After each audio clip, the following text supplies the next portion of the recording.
Segundo pesquisas, 32 é o número de brasileiros que morrem por dia vítimas do suicídio. E esse número é maior que vítimas de AIDS e a maioria dos tipos de câncer. Este já se tornou um problema de saúde pública, que começa com um mal silencioso, como uma ansiedade ou tristeza e, por fim, a depressão. Os sintomas ele é apresentado de diversas formas. Nós temos o público jovem, que ele é apresentado de uma forma, e o público idoso.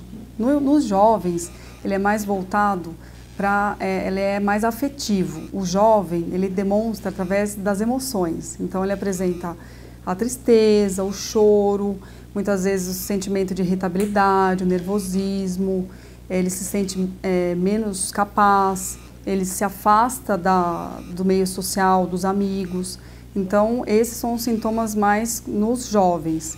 O idoso é diferente, os sintomas da depressão. Ele apresenta como somatoforme, ou seja, é a partir de somatizações das doenças já de base que ele apresenta. Por exemplo, ele pode ter uma artrite, artrose e aumentar essas dores. Então, através dessas dores corporais, ele começa muitas vezes não é real essa dor, né? A dor interna, não é a dor mesmo da doença. Ele apresenta sonolência, apresenta muitas vezes falta de apetite ou excesso de apetite, o esquecimento. Então, o que acontece? O idoso, as famílias, elas confundem muitas vezes o esquecimento com Alzheimer.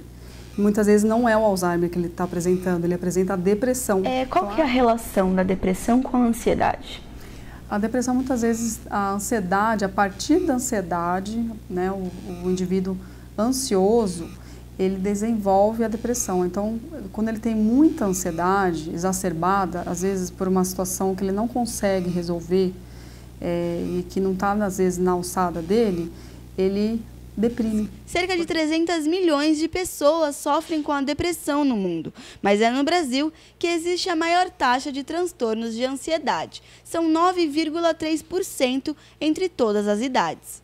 Eu comecei a perceber que eu queria fazer as coisas e aí eu começava a ficar ansiosa. Eu marcava uma coisa, nossa, sábado eu vou sair. Aí já segunda-feira eu já começava a ficar ansiosa, já falava, meu Deus, eu vou sair, eu vou sair, eu vou sair, eu vou sair. Aí é coisa simples, né? Você fica a semana inteira pensando e aí quando chega na hora você fala, meu, eu preciso desmarcar porque eu não tô passando bem. Que quando estavam chegando os vestibulares, eu não conseguia ir pra aula, assistir a aula do cursinho. Começava a ficar tão nervosa que eu começava a passar mal, de suar frio, tremer. Meu coração batia muito forte e eu comecei a... Você fica enjoada, você fica com náusea, você só quer ficar tranquila, você não quer pensar em nada.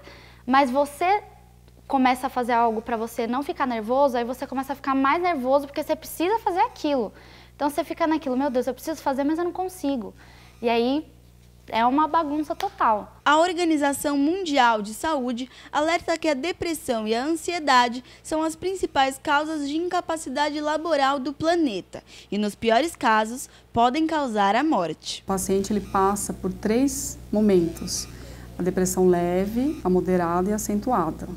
Porém, o pensamento suicida ele vai apresentar mais da moderada para acentuada, que é o estágio mais grave da depressão, nesse período se ele não for tratado, que é de 9 a 12 semanas. E antes desse estágio, diversas atitudes podem sim ser tomadas, pois a cada 10 casos de suicídio, 9 poderiam ser evitados. Existem, assim, 4 dicas, ou mais até, mas as 4 dicas que eu sempre falo para os meus pacientes, que a primeira, a estrutura familiar é muito importante, o apoio né, dos familiares, um ambiente harmônico, pais que se dão bem, que têm uma relação boa, isso vai refletir no psiquismo, né, na psique das crianças e dos adolescentes.